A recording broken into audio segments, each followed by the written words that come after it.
I've been playing multiplayer FPS games longer than I haven't. I started with Halo 2 and with games like Halo 3 and Black Ops 2. I love those games, with Halo 3 giving me the chance to have decent aim over the years, and then Black Ops 2 being the first and only Call of Duty that I hit Prestige Master within. I slowly got into games like Battlefield, future Call of Duty releases, and CSGO. CS became one of the biggest game addictions that I had for quite a while that I played over the years. During all of this, I started disconnecting from the multiplayer FPS genre. From issues around gameplay changes, heavy focuses on monetization, and games becoming more and more focused on competitive play. The game that broke my heart within this genre was Destiny 2. It's a prime example of a lot of the issues that I'm going to be mentioning throughout this video. So grab a cup of tea, join me in discussing if FPS games suck now, or if we grew out of the genre.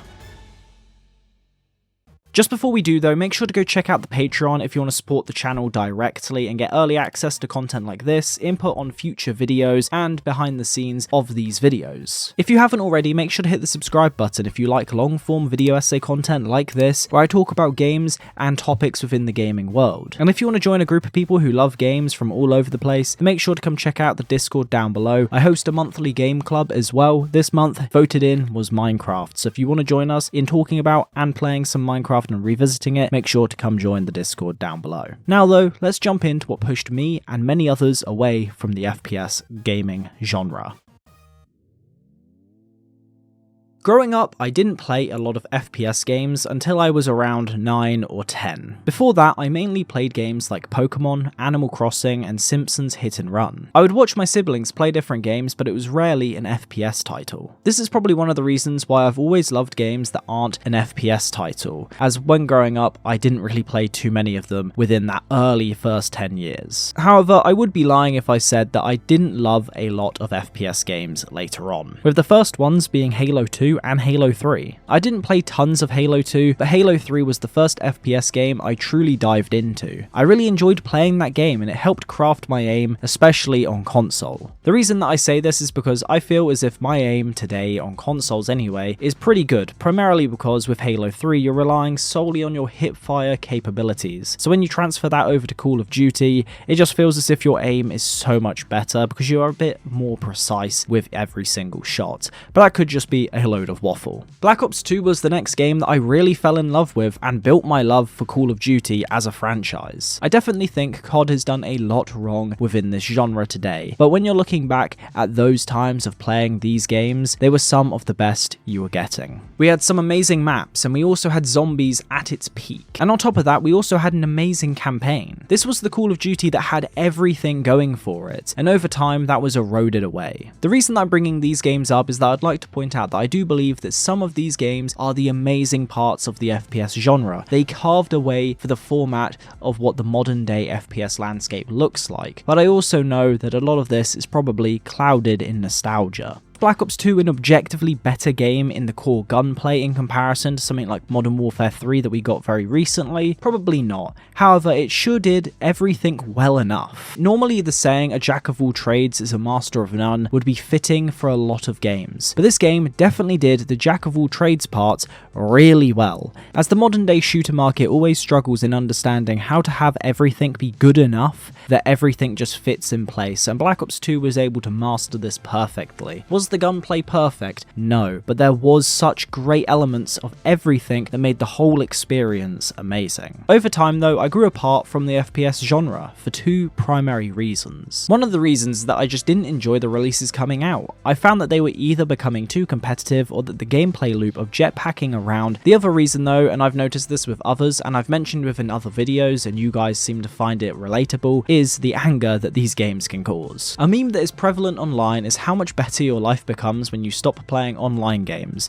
and I agree 99% of the time. Most of the time, your life is a lot better when the only games that you're playing are the single player story types, where you either get a game that has a load of love put into its gameplay mechanics or it's got an outrageously good story. However, That 1% with the likes of Helldivers 2, Warzone during lockdown, and what I class as the feel-good game genre. And that would be the games like Minecraft, Animal Crossing, or Stardew Valley. All of these games are what I classify as the gambling issue within the online genre. This issue is something that I think is prevalent across the whole of the multiplayer gaming genre, but I think this is really true within the FPS titles, and I wouldn't be surprised if what I'm about to say resonates with you in some way. You will know either yourself or that friend who's been playing for hours on end, and it would appear on a surface that they're having a great time. They've been playing this game for 6 hours, and then you realise that they aren't even having a good time. They maybe crack a smile once or twice over that entire time period. You're playing a game and you know you aren't really enjoying it, but it isn't completely awful. You've had a good time at points, and because of that, you continue to play hoping that those good times come back. This is something that I would class as something similar to gambling, and for me, it's something that I've noticed more specifically within the FPS genre as a whole. Now, I wanted to spend some time and focus on anger around these games just for a moment, which is because this genre of games seems to bring it out the most for me personally, and if you've been in a lobby of these games, you'll completely understand just how much anger these things induce. And I'm going to mention this later on in the video. The issues I'm going to be talking about today contain connections to this exact part, which is the competitive side of this genre and generally bad changes to the overall games we love. However, even with all of this, I've realized over time that I wanted to come back to this genre, as I had been disconnected for such a long time, but with that, I felt as if I was still disconnected. So that's what we're going to be exploring in today's video. The disconnect that I've been feeling for these games, why it's happening, and how we might be able to get back into this genre or see changes in a way that is made that actually benefit us as the players. So let's dive deep and start off by talking about the issue that you guys said was the biggest one of all, which is cheating.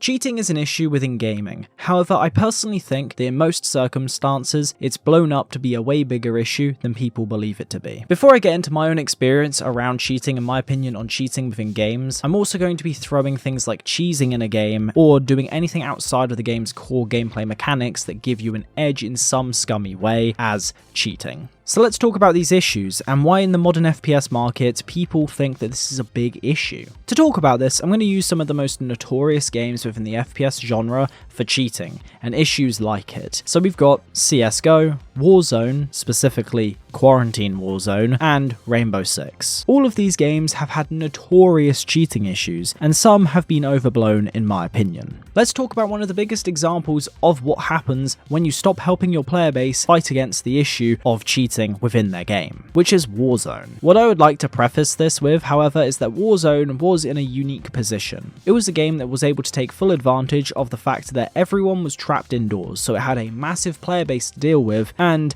a lot of work on its hands due to that player count. Because of that, we did end up with a higher influx of cheaters, most likely, just because of how, numbers will be skewed, because the more people who play, the more chances you're going to run into cheaters. During my time playing Warzone, the two reasons I had to stop playing was that every third game, it felt as if you were either going into an issue where the game was breaking, you could just fall through the floor, everything was ridiculously shiny and made it really hard to see, or you just get sniped from across the map by someone who has aim assist on. So maybe you got one game where everything was running smoothly. However, you also needed to hope that your teammates didn't run into any of these issues, which made it almost unplayable. You also had the added layer that the game didn't have an actual anti-cheat software running, which is insane. Now, I wouldn't be surprised if they did have some form of anti-cheat, however, you can't actually find anywhere online that confirms if they did have one within the game, which I wouldn't be surprised based off how prevalent the cheating issues were at that point of time. However, it definitely wasn't acting on the same level as something like BattlEye, for example. When you have a game that is as popular as Warzone was and doesn't have an adequate anti-cheat to run, you have people like Vicstar who stopped playing the game, who at the time was one of the best players within the game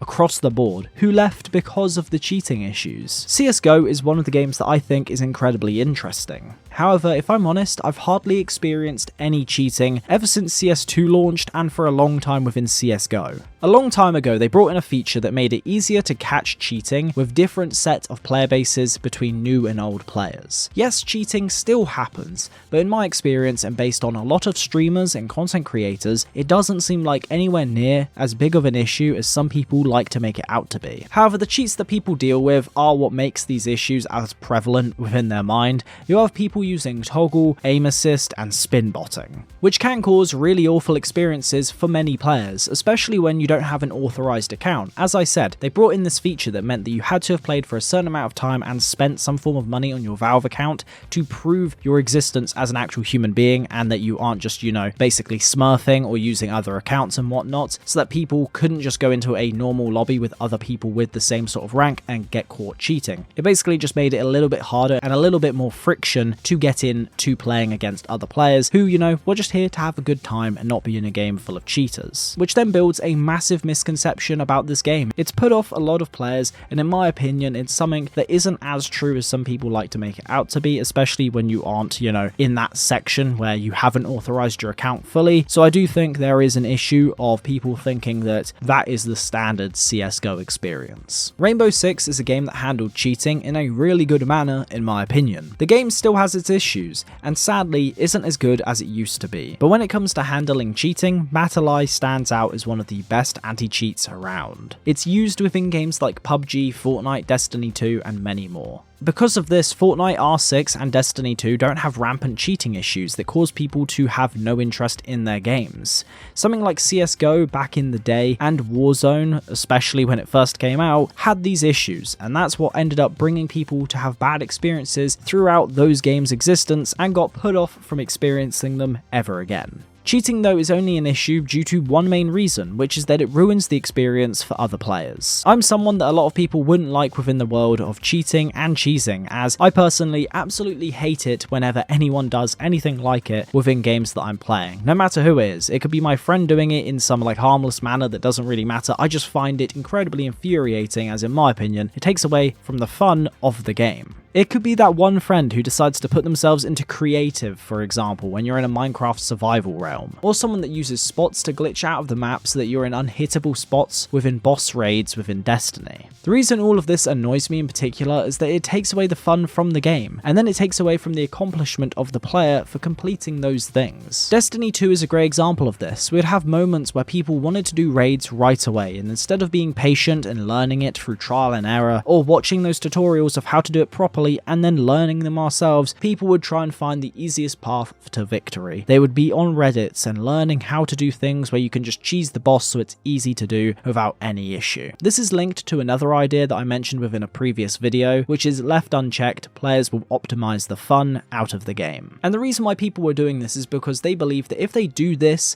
then they'll be able to get access to those things that they believe that they want, which then takes all the purpose away from playing the game in the first place. Both ruin the fun for the players that are just along for the ride, and also the ones that you're up against, but at some point it will remove the fun for the person doing it as well. Even with those things, I would say that cheating itself isn't as big of a deal as people like to make it out to be in the mass majority of games. Does cheating happen? Yes, of course it does, but it isn't ruining every single game we play. A lot of players either get jaded by that early stage of vetting processes that games use. For example, Rainbow Six uses the level 50 requirement to stop smurfing and cheating because it just makes it a little bit more of an unbearable process if you really just want to smurf or cheat within the game. And because of that, when you're playing those casual matches, you may think that that experience from level 0 to 50 is what the actual comp experience of the game is, when the reality is it's nowhere close to that. For CS, I do believe that it's an issue that cropped up a lot more than it does nowadays, and in a way it turned into some myth about the game that every single player points to all the time, and they'll always point to the idea that their person was cheating when they get lucky headshot sprayed, or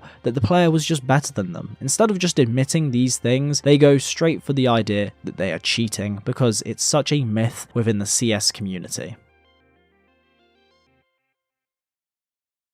One thing that typically stays very consistent with FPS types is the gameplay. As I mentioned earlier, a lot of old COD games look the same as they do now, but with graphical changes. However, this isn't always a good thing. The only time that I believe it's an okay thing to do is when your entire sole purpose is being a competitive game, as this allows there to be a structure in the baseline of how the skill gap works and how players can become more skilled at certain mechanics and map knowledge, with the likes of CSGO being a prime example of that. they didn't need to change their game very much over the course of 10 years. However, the reason why CS even changed in the first place and took steps to make any form of changes was because of the hype around Valorant. That game was one of the only games to truly come along and attempt to compete with CS directly. With similar looking gun mechanics, map knowledge requirements, and utility usage, but with a flair of Overwatch and the MOBA style hero system. The reason that I want to talk about gameplay changes is that this seems to be the true fine line of this genre. Yes, I have many other things to talk about, but at the fundamental core, I believe that the gameplay changes, or lack thereof, are the cause of massive issues within this genre. The game that I'm going to bring up as a fine example of this is from Call of Duty, and specifically the lack of changes that led to way too much change in a short period of time, to massive backlash, and now they have no progress ever being made to change their games. And that game in particular is Advanced Warfare, which is a COD game that in my opinion was actually quite fun to play, had a really good story, and is all round a pretty decent gunplay system. And as much hate as it got for its loot boxes, the skins that you were able to obtain were also pretty cool. The issue for this game is that they chose to jump straight from a boots on the ground Call of Duty that was gritty to exosuits that allowed you to dash mid-air with vibrant colours. This is the Assassin's Creed Syndicate to Origins jump that failed spectacularly with COD. And the reason why I'm saying this is that with both franchises, people wanted change. And for some reason, it always blurs out of everyone's memory that at the time, the people were whining and complaining so much that they wanted something different and that the genre was getting stale. So Activision did exactly that. Now, does this mean that it was a smart move? Definitely not. This is what happens when you effectively take someone out of their lovely, nice sauna and dunk just their head into the ice bath. You'll overwhelm their senses and make them never want to go near that ice bath ever again. After the release of this game, we saw them go to Black Ops 3, which was interesting to see, as at the time, people didn't necessarily think the game was that amazing, but in the modern landscape of things, people look back on this one in particular with a lot of joy. Then you were hit across the face with Conor McGregor and a more extreme version of Advanced Warfare with Infinity Warfare. And then we went back to a similar sort of style as Black Ops 3 with Black Ops 4. The reason for this massive error for Call of Duty is that they chose to jump to a different gameplay style without letting people dip their toes in the water at all. They wanted to be loud and make a statement with Advanced Warfare. If I was Activision, they should have released something like Black Ops 3 or Black Ops 4 as the first ever game to introduce these mechanics, and then eventually build up to the likes of Advanced Warfare. This would have allowed them to slowly build people up to this idea of this extreme exosuit game, but instead they fumbled the gameplay bag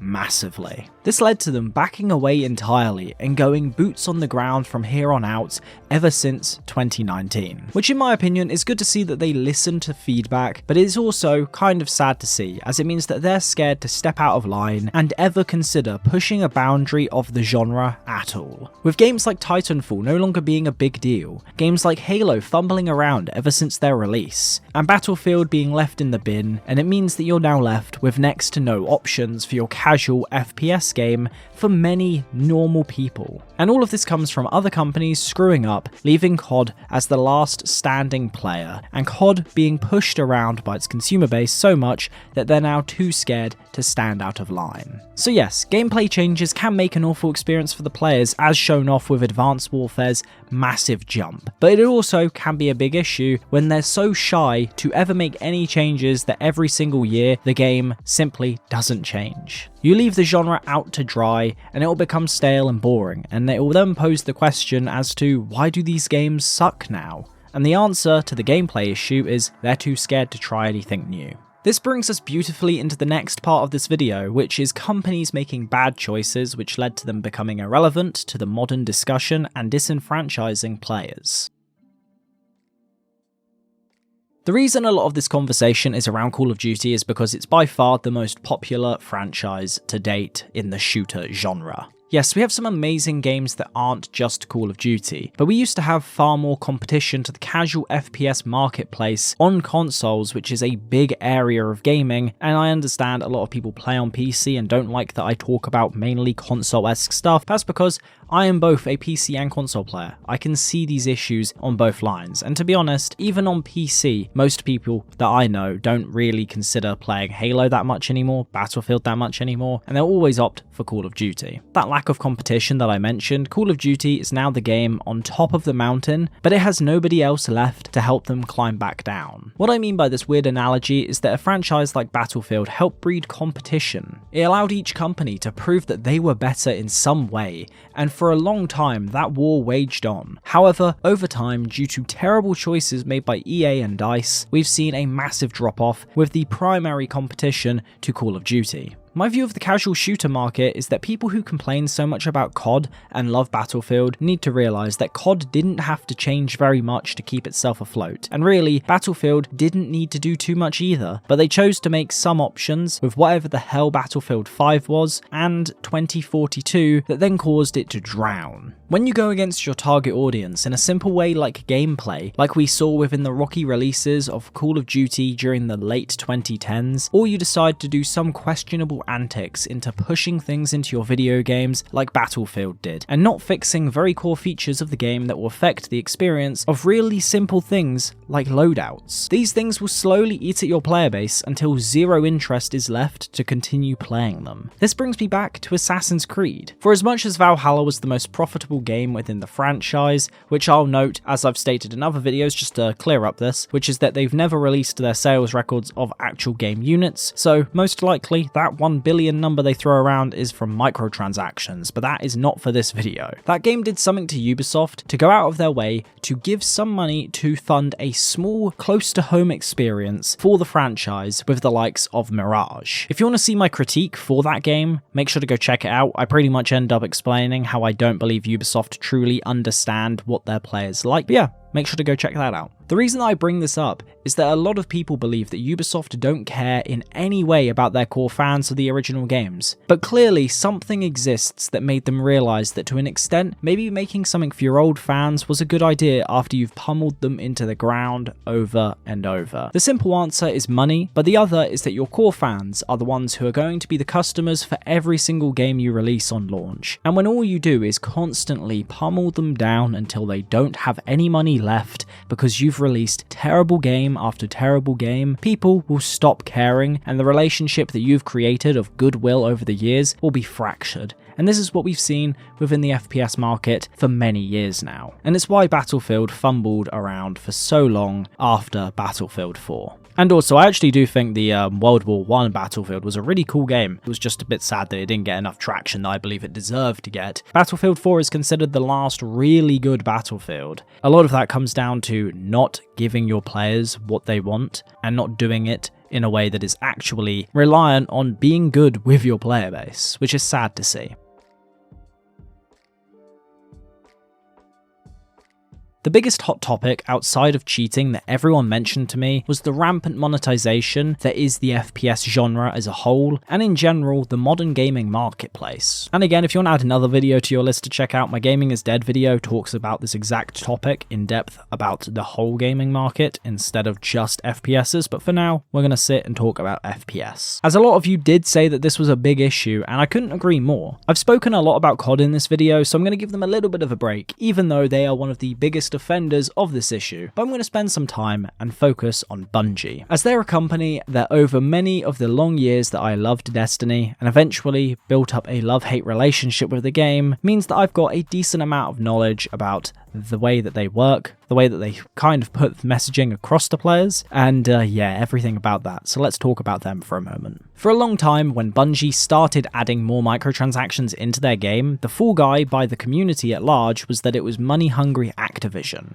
However, once Activision and Bungie cut ties, the issue didn't go away, and if anything, it became worse. This now means that the goalpost has been shifted from Activision bad to Bungie needs the money to stay afloat, and over time, we went from a game that only had DLC as its main other type of monetary content outside of the original purchase to the game, to a free-to-play model that took all of the old content away because, you know, they'd already made their money's worth from it, had its own in-game currency that allowed you to buy emotes, and slowly became somewhat pay-to-win via cycles of events where you were able to just spend currency in-game. They allowed you to progress their version of a battle pass in the form of season passes, and then get gear earlier than others, which, yes, you can argue that because you can unlock it within the game, it's not necessarily entirely pay to win, but when you're able to pay to get to something quicker, that is pay to win, definitely. I don't think anyone can argue the case against that. This means people have felt jaded and people feel as if they're being used a little bit for their money, which is understandable because that is what a lot of these companies are doing. This does all stem from the game changing to a free-to-play model, in my opinion, which I personally disagree with, as it feels like every single company are just hopping on this bandwagon that believing that they can just survive off of the handouts and whales who pay for these games, instead of just making a good product that people are willing to purchase. I've said for a long time in plenty of videos, and many of you disagree with me on this, which is that I'm not anti-microtransactions,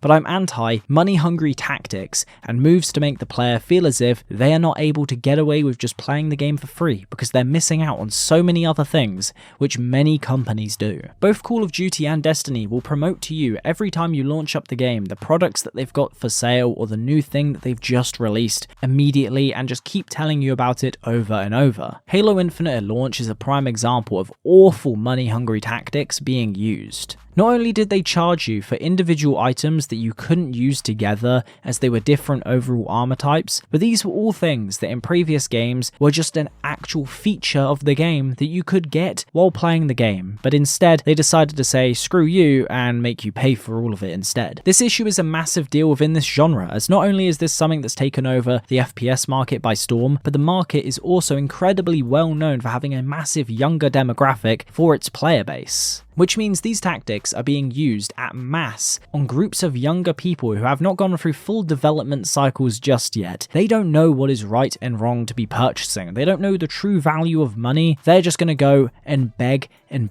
their parents for something, and even at times go out of their way and lie about it to get these things that truly don't matter. And it's all done because these companies know how to get people to want to purchase. Microtransactions haven't hurt the gaming world because they simply exist, but because companies seem to come across as caring far too much about them, over fixing issues within the games themselves, and building long-term experiences that players want to work with. One thing that I want to spend some time talking about, and that you guys mentioned to me a little bit, but I think is a bigger issue than many have actually pointed out, is competitive play and how games are simply being pushed away from being a fun, casual experience to a overly try-hard and competitive world.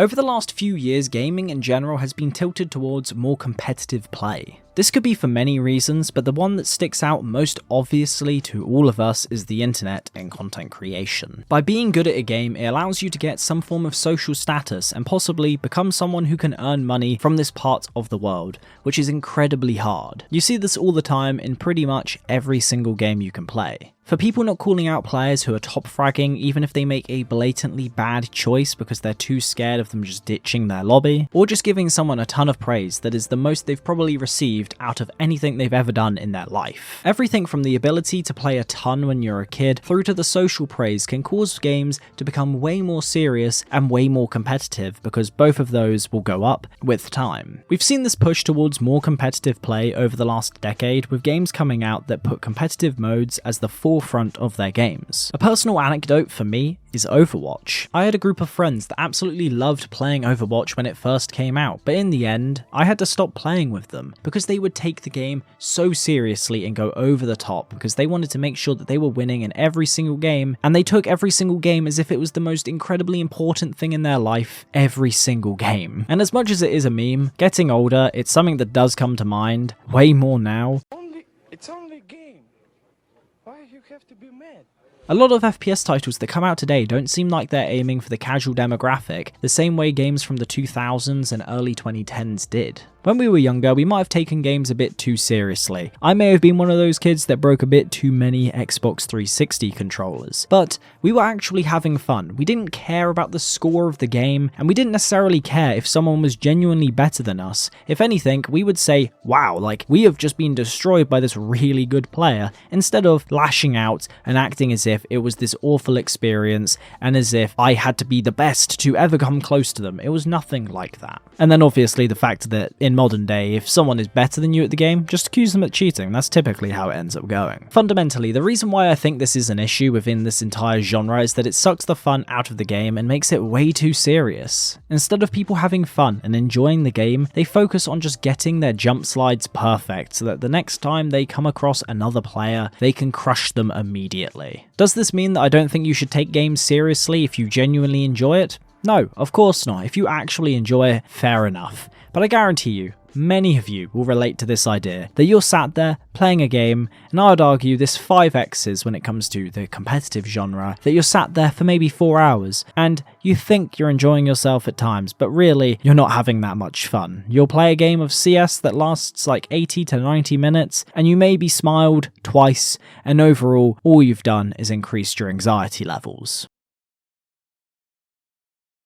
But one part to finish up on is to talk about the topic that heavily links to why people take games so seriously these days, which is the increased optimization of skill-based matchmaking, or so people think. The reason I pose that as more of a question is because skill-based matchmaking has been around for pretty much over a decade, if not since the beginning of the entire genre's existence, probably not to anywhere near the same level as it is today, but it has been around for a very, very long time. I do believe this again plays into this issue of the casual shooter being pushed into the market of the competitive types, as let's say you're a casual player and you're just being completely dominated, you'll probably be just disheartened and not want to be bothering to even play, or you may just try hard so that you even stand a chance within your skill bracket. It doesn't allow you to just have fun or do whatever you want with your time. It will force you to have to be locked in and only focus on that game in that moment. However, the reason that I do pose this as a question is that I believe that this is an issue, but nothing close to the big issues around the games we love as people think. It's really easy to point to this as an issue as to why these games have been ruined ever since, but it's always put across as some weird modern invention within these games when really skill-based matchmaking has been around for a very long time, but with players getting better on average and systems getting smarter at pairing people with similar skills against each other, it's become way more pronounced. I do think skill-based matchmaking has gone a tad too far though. I'd personally prefer a system that attempts to make the overall teams of a match more equally balanced, not necessarily every single player being equally skilled as one another. The reason why I mention this is because it would blend the players that take the game really seriously and the ones who just want to have a casual experience and not feel as if every game they need to try hard, because every single player they go up against is absolutely dominating them. It allows some players to become total sweats and attempt to be the best in the lobby and on top of the scoreboard, but it also means the players that are decent but they aren't amazing at the game can enjoy themselves without getting bored or feeling as if the game just wants them to be zoned in every given second of when they're playing. I believe the modern FPS market has way too much of a slant towards optimized play and the competitive scene. I used to enjoy and still do to an extent playing games like CSGO and R6, but these games are designed from the ground up to be competitive, so the players know what sort of mindset they're getting into. Games like Call of Duty, Halo and Battlefield were always the casual shooter that people were able to play and compete within without there being this over-the-top, try-hard experience in every single game. The games felt as if they were for everyone, and they weren't trying to push people out because they feel as if they need to try hard every match. My personal reason for why I don't enjoy the FPS marketplace anymore has nothing really to do with the flaws themselves that I've relayed in this video, and much more to do with my anger and frustration. The FPS and competitive genre as a whole exacerbates these issues for me massively, so I've chosen, after trying to get back into this genre very recently and mildly getting addicted to CS2, to give it up, put my hat up, and just accept that, as much as I do want to get into these games and I want to enjoy them, the anger that it causes is not worth it. But again, that is for another video, and maybe it's one that I'll explore in the future. Anyway, with that all being said, hopefully you guys enjoyed this video. I'm really sorry that this was late. It's late by a week. I went away to Amsterdam, and if you want to know or ask me any questions about the trip, whatever, make sure to come join the Discord, and obviously come join the Patreon if you want to support the channel directly. And yeah, it's the case that hopefully I'm now going to stick on my every 3-week streak. I'm looking forward massively to the next video, as it's going to be far more personal and far more linked to the games that I love deeply. So with that all being said, hopefully you guys did enjoy this video. Like I said, make sure to subscribe to the channel if you love video essay content like this. Make sure to leave a like on this video and join the Patreon if you want to support the channel directly. You can support for as little as, I believe, $1 a month. I believe that's how the conversion works. But also, if you would like to get early access to other stuff, you can also check out the Exiled Ones tier as well. With that all being said, make sure to leave a like, do subscribe, and I'll see you guys in the next one. Have a good one.